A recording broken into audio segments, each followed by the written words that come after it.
What's going on, guys, and welcome back to this update. So I just got back from my local fish store, something fishy. I picked up a porcelain crab as well as two orange skunk clownfish. I'm hoping that they will host with my rose bubble tip anemone. But I don't know, my anemone, sometimes it's open, sometimes it's closed. So let me know your experience with anemones and if that is normal. Now, I know I did have high nitrates, and I mean phosphates. I know I had high phosphates, so I am addressing that. I did clean out my skimmer as well as my filter sock. And I am also going to remove this polyester floss that's been in here for a while, and those three things are going to be the main source of those phosphates now that I think about it. The clowns are actually right here, drip acclimating. They were already temperature acclimated. I am not going to be quarantining them. They are ORA clowns, so I am going to assume that they have been quarantined by ORA.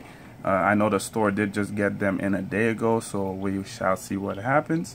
And unfortunately, if you can see that, porcelain's dead. I just got done temperature acclimating them. I only had about a 20-minute drive home. I put them in the tank. I said at the store before I left that this guy just doesn't look good, but I said we shall see. Maybe I'm just being a little paranoid. And the cashier chuckled a little bit, and then I got home, I got done temperature acclimating, pulled him up, and he's dead. That's it, just like that. So I already called the store. I just got off the phone with them. They are giving me a store credit for the price of the crab, and you know, we'll go from there. But as soon as these clowns are done acclimating, I'm going to go ahead and put them in the tank, and we shall see how they end up doing over the next couple of weeks and months. Hopefully we have no issues as far as any parasites or pests. I haven't had to treat this tank for a while. The chorus wrasse, as you see, is doing really well. Just got spooked there, but other than that, everything's great. He's still at war with my 6-line. My 6-line's kind of a bully, but he doesn't really bully him too bad. So we'll see how that ends up going. But that's kind of where the tank is right now. I'll be back with you guys once I'm done with the clowns and placing them in the tank. So while the clowns are acclimating, I'm going to go ahead and replace this filter floss. It's been in here for a while, and I think that's the main reason that I was experiencing high phosphates, as well as my skimmer and my filter sock back there. So you guys know that I did clean out my filter sock and my skimmer yesterday. If you didn't, you can head over to IGTV and see the full video, or YouTube to see the video of me replacing and cleaning my filter sock.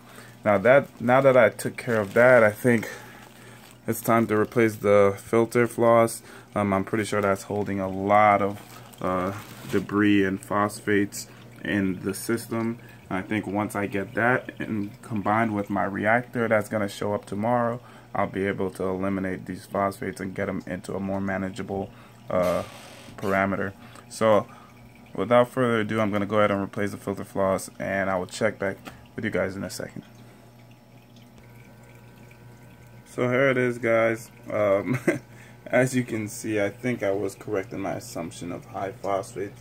Look how filthy this is. Now the kind of crappy part about this is I'm going to be losing a lot of my amphipods, but that's just life. I still have a ton in the tank, so I'm going to go ahead and replace this, and I might go through it for a little bit and try and replace the whatever I find in there. I'll try and return to the tank, but it's definitely time to replace it. I got some more right here, and I think I'm going to be doing this maybe monthly or every 2 months at the most, but I'm definitely going to get on a schedule for cleaning and replacing the filter floss, cleaning the skimmer and the filter sock. But other than that, the refugium's doing really well. It's almost time to add the skunks in. They're a little excited, so let me put the filter floss back in and I'll be right back. Here's a comparison. Old filter floss, new filter floss. Old filter floss, new filter floss. So, yeah, I think it was time. So it's been a couple of minutes since the clowns have been acclimating. I have about double the water volume in the container as I did when I first placed them in there. So that means that the water should be definitely diluted to the main tank's salinity. I'm gonna go ahead and grab one at a time. I'm just going to shut off the flow for the tank, and I am going to add them as close to the anemone as possible, one at a time, and let's see how that ends up going.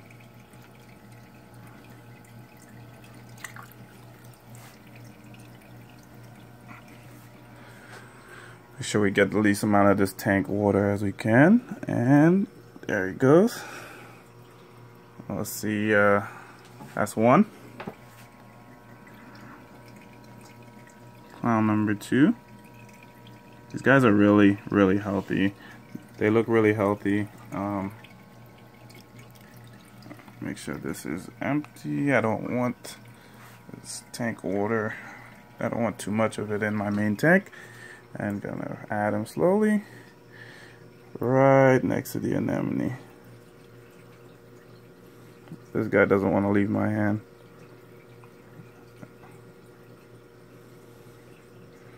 So he's actually staying right near my hand because my hand's creating kind of like a shelf. And I'm gonna go ahead and move my hand. And both the orange skunks are in. Good thing is currently there's one. And there's the other one. They're kind of staying close to the anemone, which is what you want. And we shall see. So they're in here. I'm going to do a separate video tomorrow, so that way you guys can see how the skunks are doing. Hopefully they make it. Hopefully my other fish aren't too bad. Now that since my other angel's not in here, tank's been pretty peaceful, so let's see what ends up happening.